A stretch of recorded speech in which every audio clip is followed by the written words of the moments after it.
Hi hello నమస్తే welcome to విజయ మా ఊరు ఆడియో బుక్స్ ఛానల్. నేను విజయలక్ష్మిని. ఫ్రెండ్స్, నవల స్రవంతిలో మరో చక్కటి నవలతో మళ్ళీ మీ ముందుకు వచ్చానండి. ఈరోజు మీకు వినిపిస్తున్న నవల శ్రీమతి అంగులూరి అంజనీదేవి గారి నీకు నేనున్న నవల ఆడియోగా వినిపించబోతున్నాను. మరి ఈరోజు నీకు నేనున్న నవల ఆడియో మొదటి భాగం వినిపించబోతున్నాను. మరి ఆలస్యం చేయకుండా కథలోకి వెళ్ళిపోదాం పదండి. సాయంత్రం 4 గంటలయింది. బస్సు టైం అవుతున్నా మనోహర్ ఇంకా రెడీ కాలేదు. ఏమిట్రా మనోహర్, ఇంకా రెడీ కాలేదా? నీ బట్టలు కూడా సర్దుకోలేదు. బస్కి టైం అవుతుందని తొందర చేసి ఇప్పుడే బయటికి వెళ్ళారు మీ నాన్నగారు.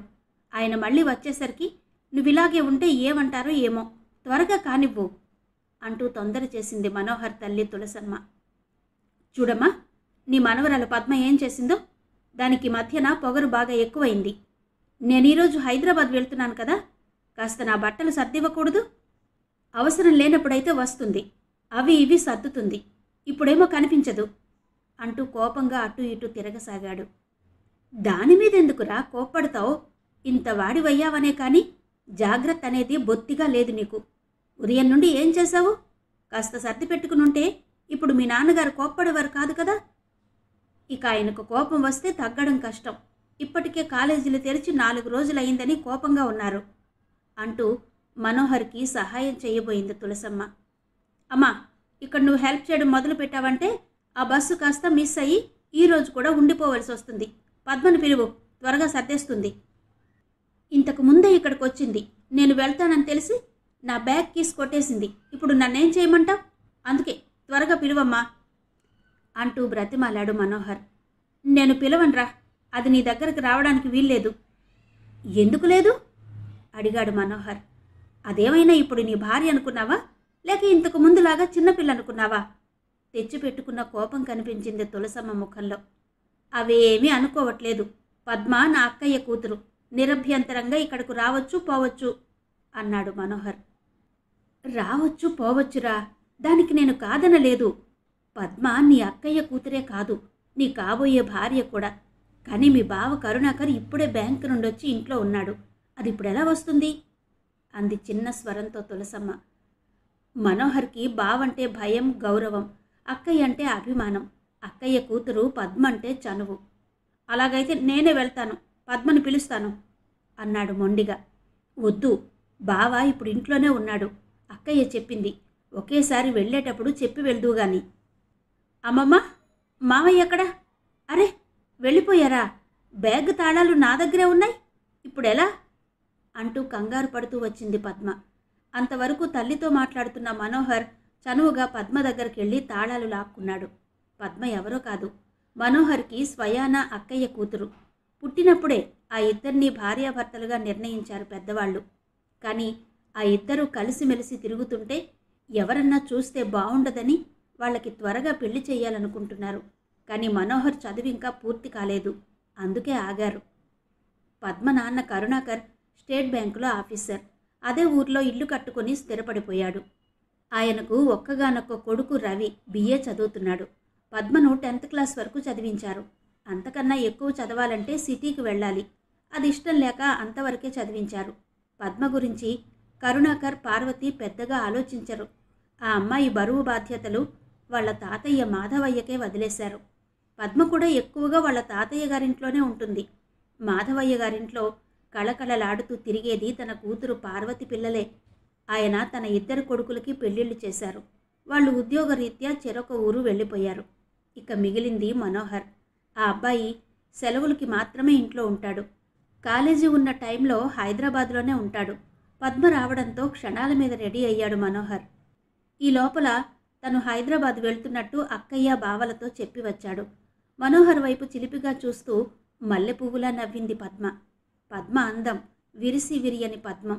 పెద్ద కళ్ళు, కోటేరు లాంటి ముక్కు, విశాలమైన నుదురు, ఆ నుదురుపై స్ప్రింగులాగా పడిలేచే నల్లటి ముంగురులు, నిగనిగలాడే మేని రంగు. అందంలో తక్కువేం కాదు, కాకపోతే మనిషి కాస్త పొట్టిగా ఉంటుంది. ఆ పొట్టి పెద్ద లోపంగా కనిపించదు. ఏ పార్టుకు ఆ పార్టు పరిశీలిస్తే పద్మ అందగత్తె అనే చెప్పాలి. ఈ మధ్యన ఆ అమ్మాయిలో వయస్సుతో పాటు ఒక విధమైన చైతన్యం వచ్చింది. కానీ వయస్సుకి తగినంతగా మనసు ఎదగలేదు. ఎప్పుడు చూసినా లేడి పిల్లలా గంతులేస్తుంటుంది. మనోహర్తో మాట్లాడడం కన్నా పోట్లాడడమే ఎక్కువగా చేస్తుంటుంది పద్మ. అమ్మా, వెళ్ళొస్తాను అంటూ తల్లితో చెప్పాడు మనోహర్. వెళ్ళొస్తాను పద్మ అంటూ బయటికి నడిచాడు. అంతలోపలే బయటికెళ్లిన మాధవయ్య వచ్చాడు. ఇద్దరూ కలిసి బస్టాండ్కి వెళ్లారు. బస్సు వచ్చింది. చాలామంది ఎక్కుతున్నారు. మనోహర్ కూడా ఎక్కాడు. జాగ్రత్త బాబూ, బయట ఎక్కువగా తిరక్కు, సినిమాలవి చూడకు, శ్రద్ధగా చదువుకో అంటూ చిన్నపిల్లాడికి చెప్పినట్టు జాగ్రత్తలు చెప్పాడు మాధవయ్య. నా గురించేమీ భయపడకండి నాన్న, నేను జాగ్రత్తగానే ఉంటాను, బాగా చదువుకుంటాను అంటూ లోపలికెళ్ళి కూర్చున్నాడు మనోహర్. ఏం మాధవయ్య, అబ్బాయిని చదువుకు పంపుతున్నావా అంటూ ఒక పెద్ద మనిషి మాధవయ్య దగ్గరకు వచ్చి నిలబడ్డాడు. ఆ, అబ్బాయిని హైదరాబాద్ పంపుతున్నాను. ఇంతకీ మీ తూర్పు మాగాణిలో వరి నాటినట్టున్నారు. చుట్టూ కాస్త ముళ్ళ కంచె వేయించండి, లేకుంటే గేదెల బెడద ఎక్కువగా ఉంది. ఇంతకీ నీ మెట్ట పొలంలో ఏం పంట వేశావు అడిగాడు మాధవయ్య. ఏం లేదు మాధవయ్య, ఖర్చులు భరించలేకపోతున్నాను. ఆర్థిక లోటు ఎక్కువైంది. ఎరువులు మందులు లేక ఇప్పటికే వరి పైరుకి పురుగు పట్టింది. ఇక పొలం చుట్టూ కంచె పెట్టించాలంటే మాటలా? నేనిచ్చే కూలీకి పనివాళ్లు దొరకడం లేదు. ఆ రోడ్డు పక్క పొలాన్ని ఎందుకు కొన్నానా అని బాధపడుతున్నాను. నీకే అన్ని వసతులు ఉన్నాయి, చేతి నిండా డబ్బుంది. నీలాగా పైరుని పెంచాలంటే మా వల్ల కాదు అంటున్న ఆ వ్యక్తి ఒకప్పుడు ఊరిలో పెద్ద రైతుగా పేరు తెచ్చుకున్నాడు. ఇప్పుడు మాత్రం బాధలో ఉన్నాడు. జాలిగా చూశాడు మాధవయ్య. మాధవయ్య జీతగాండ్లను పెట్టి అందరికన్నా పై చేయిగా తన పొలాన్ని పండిస్తున్నాడు. మనోహర్ ఎక్కిన బస్ కదిలింది. కనిపించినంత వరకు బస్ వైపు చూస్తూ ఇంటివైపు కదిలాడు మాధవయ్య. హైదరాబాద్లో బస్ దిగి తన రూమ్కి వెళ్ళాడు మనోహర్. కృష్ణతో కలిసి రూమ్లో కూర్చుని చదువుకుంటున్న హరిని చూడగానే మనోహర్ కనుబొమలు ముడిపడ్డాయి. హరిది హైదరాబాదే. ఇంట్లో వీలు కాదని ఫ్రెండ్స్ రూమ్లో ఉండి చదువుకుంటుంటాడు. Krishna, Manohar close friends. చాలా కాలంగా ఒకే రూమ్లో ఉండి చదువుకుంటున్నారు. వాళ్ళంతా ఏజీబీఎస్సీ 2వ సంవత్సరం చదువుతున్నారు. కృష్ణ, హరి మన రూమ్లో ఉంటే మనకి ఇబ్బంది అవుతుందిరా. ఇప్పటికే ఈ రూమ్లో ఇరుగ్గా ఉంది మనిద్దరికి. ఫ్రీగా తిరగలేకపోతున్నాం. ఇందులో 3వ వ్యక్తి కూడా ఉంటే ఇక మనం చదువుకోలేం అంటూ కృష్ణను పక్కకు పిలిచి చెప్పాడు మనోహర్. వేరే ఇల్లు చూశాను మనోహర్. ఇల్లు చాలా పెద్దది ఉంది. మనతో పాటు ఇంకో 2 ఉండైనా చదువుకోవచ్చు. అద్దె కూడా తక్కువగానే ఉంది అన్నాడు కృష్ణ. ఇప్పుడు మనం ఈ రూమ్ మారడం అవసరం అంటావా? హరి కోసం తప్పదు మరి. హరికి రామకృష్ణ రూమ్లో బాగానే ఉంది కదా. రామకృష్ణ ఫ్రెండ్కి హరికి గొడవ అయిందట. అందుకే హరి ఇకపై వాళ్ళ దగ్గర ఉండనంటున్నాడు. ఎంతైనా హరి మన క్లాస్మేట్ కదా, మనం ఆ మాత్రం ఆదుకోలేమా అన్నాడు కృష్ణ. సరే, నీ ఇష్టం అన్నాడు మనోహర్. వెంటనే వేరే ఇంటికి మారారు మనోహర్, కృష్ణ, హరి. ఆ ఇల్లు వాళ్ళకి బాగా నచ్చింది. స్టూడెంట్స్ ఉండి చదువుకోవడానికి ఆ ఇంట్లో అన్ని సౌకర్యాలు ఉన్నాయి. అద్దె కూడా 3 కలిసి ఇస్తారు కాబట్టి తక్కువగానే అనిపించింది. ముఖ్యంగా ఆ ఇంటి వాతావరణం డీసెంట్గా ఉంది మనోహర్కి. డబ్బు విషయంలో దిగులు పడనవసరం లేదు మనోహర్. ఆలోచించి ఖర్చు పెట్టుకోవాల్సిన అవసరం అంతకన్నా లేదు. ఎందుకంటే వాళ్ళ అన్నయ్యలకి మనోహర్ అంటే అభిమానం. తండ్రి పంపే డబ్బు కాక అన్నయ్యలు కూడా పంపుతూ ఉంటారు. అందుకే మనోహర్కి ఎలాంటి బాధలు లేవు. శ్రద్ధగా చదువుకుని మంచి మార్కులతో పాస్ అవ్వటమే మనోహర్ ప్రస్తుత కర్తవ్యం. మనోహర్ ఉదయాన్నే స్నానం చేసి శ్రీ ఆంజనేయ స్వామి దండకం చదివి డ్రెస్ వేసుకుంటుండగా వాళ్ళ ఫ్రెండ్ హరి వచ్చాడు. ఒరే మనోహర్, మన పక్క ఇంట్లో ఎవరో కాపురం ఉంటున్నారా, మంచి మంచి అమ్మాయిలు కనిపిస్తున్నారు అంటూ లోపలికొచ్చాడు హరి. ఎప్పుడైనా హరి అమ్మాయిలంటే పడి చేస్తాడు. అమ్మాయిలు ఎక్కడ కనిపించినా ముఖం వాచిన వాడిలా వాళ్లనే చూస్తూ నిలబడతాడు. ఆ ఇల్లు చూడ్డానికి వచ్చిన రోజు హరి రాలేదు. అందుకే ఇల్లు గలవాళ్ళు తమ పక్కనే ఉంటున్నారన్న విషయం హరికి తెలీదు. మనోహర్కి తెలుసు. కానీ ఆ ఇంట్లో ఉన్న వాళ్ళందరినీ మనోహర్ చూడలేదు. ఉదయాన్నే భలే జోక్ మోసుకొచ్చావు హరి, కాపురాలుండగా కాకరకాయలుంటాయా అంటూ తన వేసుకున్న డ్రెస్ని ఒకసారి సరిచేసుకుంటూ అద్దం ముందు నిలబడ్డాడు మనోహర్. హరి మనోహర్కి వెనక్గా నిలబడి కళ్ళార్పకుండా మనోహర్నే చూస్తున్నాడు. మనోహర్ ఏ డ్రెస్ వేసుకున్నా ఆ డ్రెస్కి ఓ ప్రత్యేకత వస్తుంది. అదే డ్రెస్ తను వేసుకుంటే ఏం బాగాలేదనిపిస్తుంది. అదే బాధగా ఉంది హరికి. కాలేజీలు కూడా అమ్మాయిలంతా మనోహర్నే చూస్తుంటారు. మనోహర్ వాళ్ళ వైపు చూడకపోయినా ఎప్పుడో ఒకప్పుడు తమ వైపు చూడకపోతాడా అన్నట్టుగా మనోహర్ని దొంగచూపులు చూసే అమ్మాయిలే ఎక్కువగా ఉన్నారు. హరిని ఒక్క అమ్మాయి కూడా చూడదు. హరికి వాళ్ళని చూసి చూసి కళ్ళు నొప్పులే మిగులుతున్నాయి. అదే కడుపు మంటగా ఉంది హరికి. నలుగురిలో ఉన్నప్పుడు కూడా హుషారుగా కబుర్లు చెబుతూ సరదాగా నవ్వుతూ నవ్వించే మనోహర్ని చూస్తే హరి మనసు ఇంకా ఎక్కువగా ఉడికిపోతూ ఉంటుంది. ఎంతమందిలో నిలబడినా మనోహరే ప్రత్యేకంగా కనిపించడం హరికి ఇబ్బందిగా ఉంది. ఆ ప్రత్యేకతలేంటో తెలుసుకోవాలని అలాగే మనోహర్ని చూస్తూ మనోహర్ వెనకాల నిలబడ్డాడు హరి. తన వైపే చూస్తూ తన వెనకాల నిలబడ్డ హరిని అద్దంలో నుంచి గమనించి తిరిగి చూశాడు మనోహర్. అప్పుడే ఏదో గుర్తుకు వచ్చిన వాడిలా అక్కడి నుంచి వెళ్ళిపోయాడు హరి. రెడీ అయ్యాడు మనోహర్. బయటికెళ్లాలని వాకిట్లోకి రాగానే ఎప్పుడూ కనిపించని తేజస్సు ఏదో కనిపించినట్టయింది మనోహర్కి. అది కలలో కూడా మనోహర్ ఊహించని తేజస్సు. ఆ తేజస్సు ఉదయభానుని లేత కిరణంలా తళుక్కున మెరిసి మనోహర్ గుండెలోని అతి సున్నితమైన భాగాలను నులివెచ్చగా తాకింది. ఆ నులివెచ్చని లేత కిరణం పేరు మధురిమ. మధురిమ గుమ్మం ముందు అందంగా ముగ్గులను తీర్చిదిద్దుతూ కనిపించింది. ఆ అమ్మాయి వంగి ముగ్గులేస్తుంటే మనోహర్ చూసింది ఒక్కసారి అయినా చాలా పరిశీలనగా చూశాడు. ఒక అమ్మాయిని అలా పరిశీలనగా చూడడం మనోహర్కి అదే మొదటిసారి. చీరతో ఆ అమ్మాయి నడుం చుట్టబడిందే గాని అసలు నడుము ఉందో లేదోనన్న అనుమానం కలిగింది. పల్చనైన ఆ చీరలో అక్కడక్కడా పచ్చటి మధురిమ మేనిఛాయ స్పష్టంగా కనిపిస్తోంది. బిగించిన పవిట కొంగు తన జాగ్రత్తను వ్యక్తం చేసిందే కాని అందాలను దాచలేకపోయింది. ముగ్గుపై చక్కగా తిరిగే ఆ సుత్తిమెత్తని చెయ్యిని అలాగే చూడాలనిపించింది మనోహర్కి. అలా చూస్తున్నప్పుడు అప్రయత్నంగానే మనోహర్ గుండె సూటిగా స్పందించింది. ఎప్పుడూ కలగని ఆ అనుభూతికి చిత్రంగా లోనయ్యాడు మనోహర్. అక్కడి నుండి కదిలి హోటల్కి వెళ్ళాడు. టిఫిన్ తిని నేరుగా బుక్ స్టాల్కెళ్ళి బుక్స్ కొన్నాడు. ఫస్ట్ అవర్ లేకపోవడంతో నెమ్మదిగా కాలేజీకి వెళ్ళొచ్చు అన్నట్టుగా మెల్లగా ఇంటి ముఖం పట్టాడు. ఆశ్చర్యం! ఆ ముగ్గు వేసిన మధురిమ బాబునెత్తుకుని తను వేసిన ముగ్గు వైపు చూసి నవ్వుకుంటూ నిలబడి ఉంది. మధురిమ నవ్వింది ముగ్గును చూసే అయినా మనోహర్కి మాత్రం తనని చూసి నవ్వినట్టే అనిపించింది. ఆ నవ్వు జీవితాంతం తన గుండెలో నిలబడిపోయేలా అనిపించింది. అదే ఆలోచిస్తూ ఇంట్లోకెళ్ళాడు. కానీ మధురిమ దగ్గర బాబు ఉండడం చూడగానే మధురిమకు పెండ్లైపోయిందేమోనన్న సందేహం వచ్చింది మనోహర్కి. ఆ సందేహం వచ్చిన వెంటనే బాధగా అనిపించింది. ఆ బాధ ఎందుకో తెలియలేదు మనోహర్కి. అమ్మా, బాబును తీసుకో, కాలేజీకి టైం అవుతోంది, నేను వెళ్ళాలి అంటూ లోపలికెళ్ళింది. అంతవరకు గుమ్మంలో నిలబడి ఉన్న మధురిమ మాటలు స్పష్టంగా వినిపిస్తున్నాయి పక్కింట్లో ఉన్న మనోహర్కి. ఆ గొంతు మళ్ళీ మళ్ళీ వినాలనిపించేలా ఉంది. ఉండవే మధు, ఎక్కడి పని అక్కడే ఉంది, ఇంకా వంట పని పూర్తి కాలేదు అంటూ మధురిమ మాటలను పట్టించుకోకుండా తన పని తను చేసుకుంటోంది. తల్లివైపు అసహనంగా చూసింది మధురిమ. అమ్మా, బాబుని తీసుకుంటావా లేదా? నీకే చెప్పేది, నాకు కాలేజీకి టైం అవుతోంది, వీడిని నేను కింద వదిలేస్తున్నా అంటూ బాబుని క్రింద వదిలింది మధురిమ. బాబు ఏడుపు మొదలుపెట్టాడు.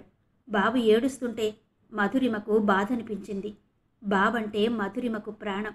ఇంట్లో ఉన్నంతసేపు ఎత్తుకునే తిప్పుతుంది, ఆడిస్తుంది, ముద్దు ముద్దు మాటలు నేర్పుతుంది, ఆకలేస్తే తినిపిస్తుంది, తినకుండా మారం చేస్తే చందమామను చూపించి గోరు ముద్దలు పెడుతుంది. బాబు పుట్టినప్పటి నుండి ఎక్కువ టైం బాబుతోనే గడిచిపోతుంది మధురిమకు. బాబు ఇప్పుడిప్పుడే నడక నేర్చుకుంటున్నాడు. క్రింద వదలాలంటే భయంగా ఉంది. రోడ్డు మీదకి వెళ్తాడని భయం, దొరికిన వస్తువుల్ని క్రింద పడేస్తాడని భయం. వాణ్ణలా కింద వదిలి ఎందుకే ఏడిపిస్తావు? వస్తున్నాను కదా, ఓపిక పట్టలేవా? ఏం మునిగిపోతుందని అంత తొందర? అంది వసంతమ్మ. తొందరే మరి, కాలేజీకి వెళ్ళాలి అంది మధురిమ. నువ్వొక్కదానివే కాలేజీకి వెళ్తున్నావు, కాలేజీలకు వెళ్ళేవాళ్ళు ఇంట్లో పనులు చెయ్యరు, పిల్లల్ని ఎత్తుకోరు అంది వెటకారంగా. ఇదో వెటకారమా మళ్ళీ? అర్థం చేసుకోవా అంటూ తల్లివైపు చూసింది మధురిమ. ఏంటి అర్థం చేసుకునేది? పొద్దుటి నుండి ఆ ముగ్గు దగ్గరే గడిపేశావు, ఇప్పుడేమో వాణ్ణి అలా ఏడిపిస్తున్నావు. నీకు బాగా పొగరెక్కువైంది. నీ పొగరణిచేవాడు వస్తేనే కానీ నువ్వు మాట వినవు అంది. అమ్మా, నువ్వు కాపుతావా? బుక్స్ సర్దుకుంటూ అంది మధురిమ. వసంతమ్మ మాట్లాడలేదు. ఏడుస్తున్న బాబుని ఎత్తుకుంది. బాబు వెంటనే ఏడుపు మానేశాడు. చూడవే ఎలా ఏడుపు ఆపేశాడో అంది బాబును ముద్దు పెట్టుకుంటూ వసంతమ్మ. నువ్వలా ఎత్తుకుని కూర్చున్నా నిన్నడిగేవాళ్ళు లేరు. నేను కాలేజీకి లేటుగా వెళ్తే నన్నక్కడ ఏమంటారో నీకు తెలీదు అంది మధురిమ. ఏంటే తెలిసేది నీ ముఖం? ఇంట్లో బాబు ఏడుస్తున్నాడని చెబితే కొడతారా, చంపుతారా? కొట్టరు, చంపరు, కామెంట్స్ చేస్తారు. అది వెధవ కామెంట్స్ అంది మధురిమ. ఏంటా కామెంట్స్? చెప్పవే అంటూ తొందర చేసింది వసంతమ్మ. ఆమెకు ఆ కామెంట్స్ ఏంటో తెలుసుకోవాలని ఉంది. కూతురు మీద ఈగ వాలినా తట్టుకోలేదు వసంతమ్మ. తల్లితో చెబితే బాధపడుతుందని మధురిమకు తెలుసు. చెప్పకపోతే కాలేజీలో తను పడే ఇబ్బందులేంటో తల్లికి అర్థం కావు. అందుకే బాబు ఏడుస్తుంటే పాలిచ్చి రాకూడదు అంటారు గొంతు మార్చి వెనక బెంచివాళ్ళు. ఆ మధ్యన ఒకరోజు లేటుగా వెళ్తే ఏమన్నారో తెలుసా? దారిలో ఏ హీరో తగిలాడో అన్నారు. అందుకే టైంకు కాలేజీకి వెళ్తే బాగుంటుంది అంటూ కాలేజీలో తను ఫేస్ చేసే కొన్ని కమెంట్స్ని తల్లితో చెప్పింది మధురిమ. నా తల్లే, ఇన్ని మాటలానే నీకు వాళ్ళ నోళ్లు పడిపోను. ఆ వెధవులకు కూడా బాధలు వస్తాయి లేవే, చూస్తూ ఉండు. మనల్ని అన్నవాళ్ళెవరూ బాగుపడరు. నువ్వేం బాధపడకమ్మా. ఏదో మన కర్మ బాగులేక నీ అక్కయ్య పోబట్టి మనకి ఈ కష్టాలు వచ్చాయి. లేకుంటే బాబు కూడా వాళ్ళమ్మ దగ్గరే అల్లారు ముద్దుగా పెరుగుతూ ఉండేవాడు. మన పాటికి మనం ఉండేవాళ్ళం. నీ చదువేదో నువ్వు చదువుకునేదానివి. ఏం చేద్దాం, అన్ని కష్టాలు మనకే వచ్చాయి అని బాధపడుతూ బాబుకి స్నానం చేయించాలని డ్రెస్ విప్పుతోంది వసంతమ్మ. సరేలేమ్మా, నువ్వు బాధపడకు అంది మధురిమ.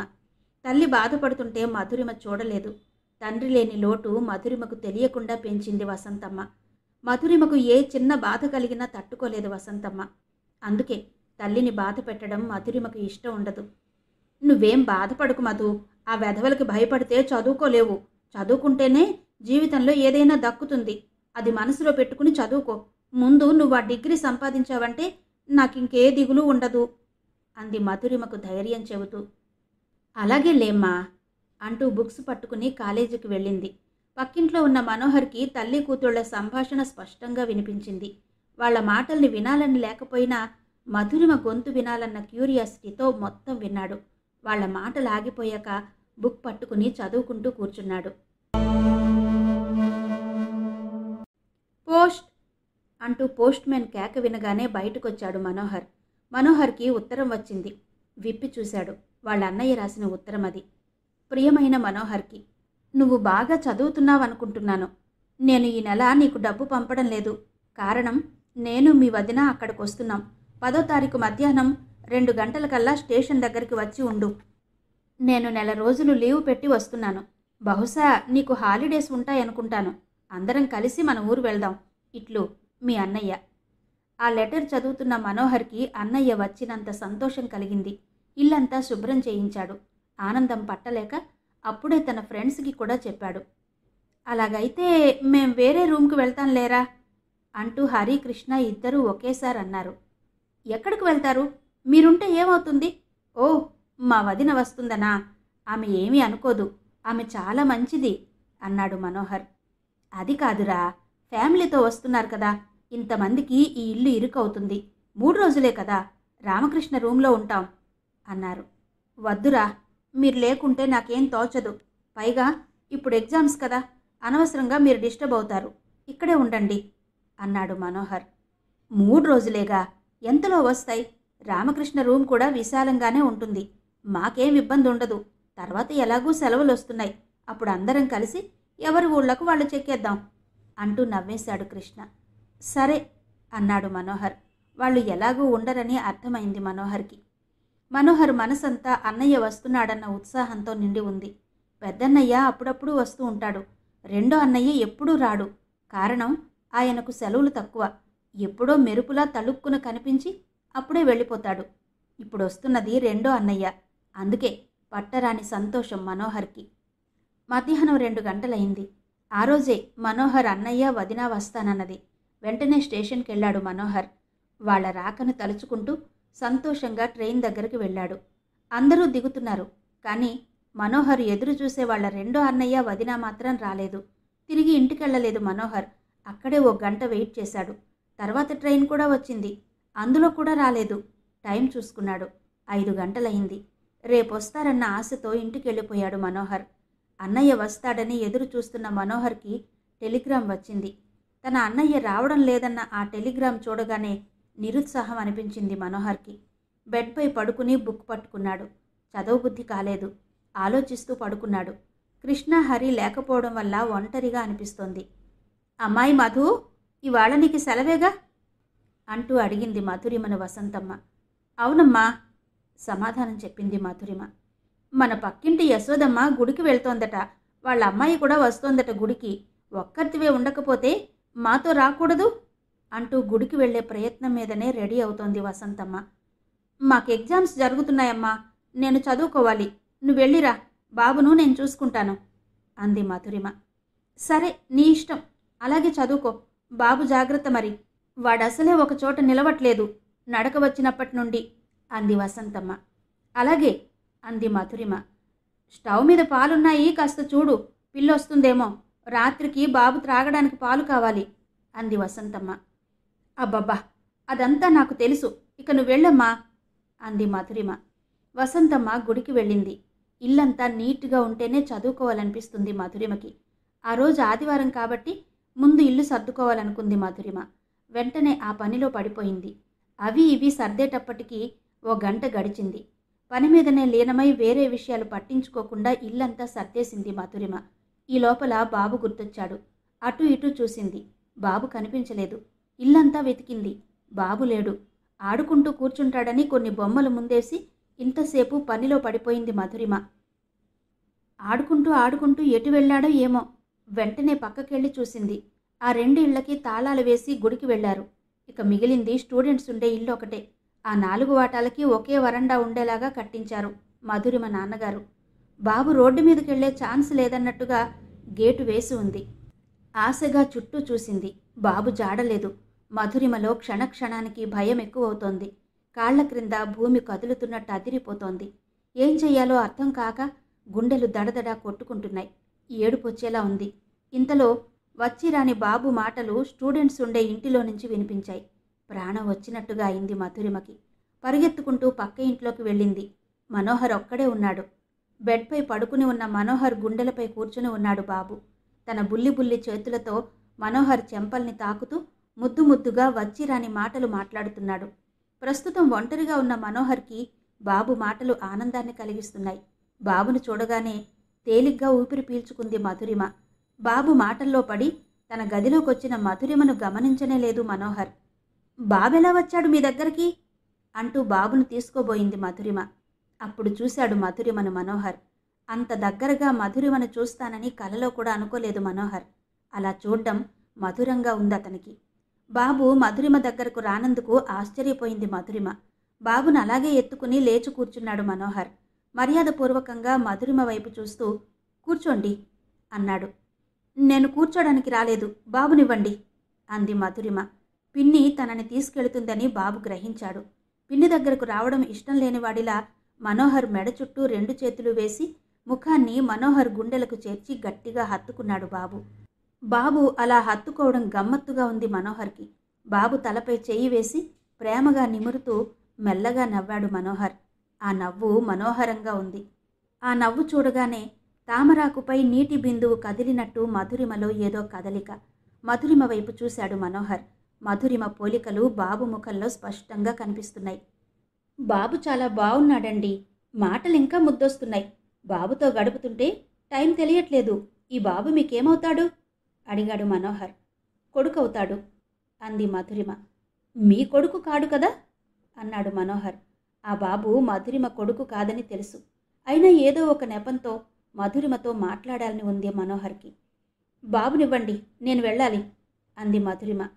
మీకు భయం ఎక్కువలా ఉంది నవ్వాపుకుంటూ మధురిమ కళ్ళలోకి సూటిగా చూస్తూ అన్నాడు. మీకెలా తెలుసు అన్నట్టుగా మనోహర్ వైపు చూసింది. చూస్తేనే తెలుస్తోంది. పైగా రోజు నాకు మీ మాటలు వినిపిస్తుంటాయి. మీరు భయపడడం, మీ అమ్మగారు మీకు ధైర్యం చెప్పడం అన్నాడు మనోహర్. ఎంతో కాలంగా పరిచయం ఉన్న వ్యక్తిలా అనిపిస్తున్నాడు మనోహర్. మర్చిపోయాను, మీ పేరు తెలుసుకోవచ్చా అన్నాడు. నా పేరు నిజంగానే మీకు తెలీదా అంది. తెలుసు, అందుకేగా మర్చిపోయాను అని చెప్పాను.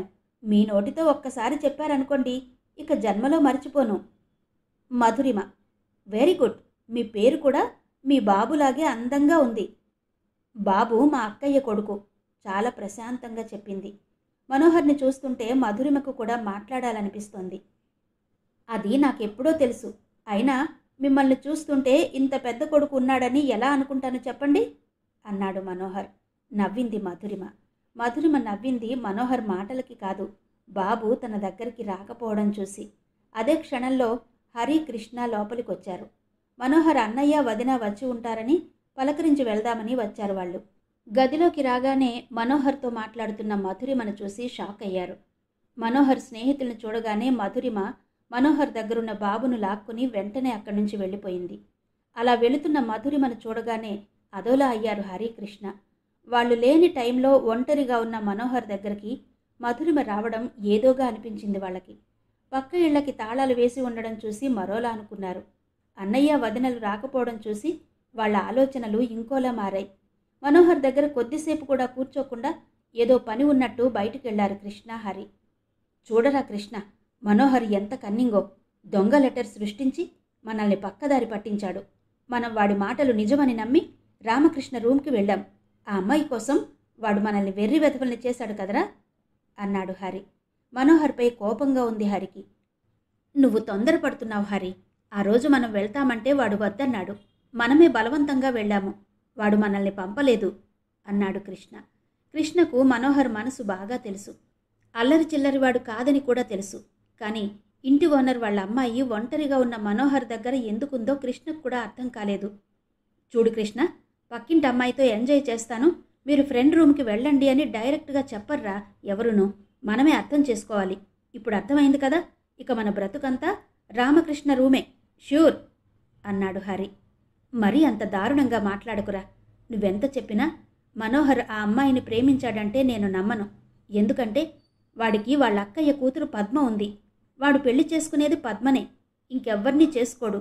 నువ్వు ఆలోచించేదంతా రాంగ్ అన్నాడు కృష్ణ. ఓహో, నువ్వు ఆ రూట్లో వస్తున్నావా? ప్రేమించేంత సీన్ లేదమ్మా అక్కడ. జస్ట్ టైంపాస్ అంతే.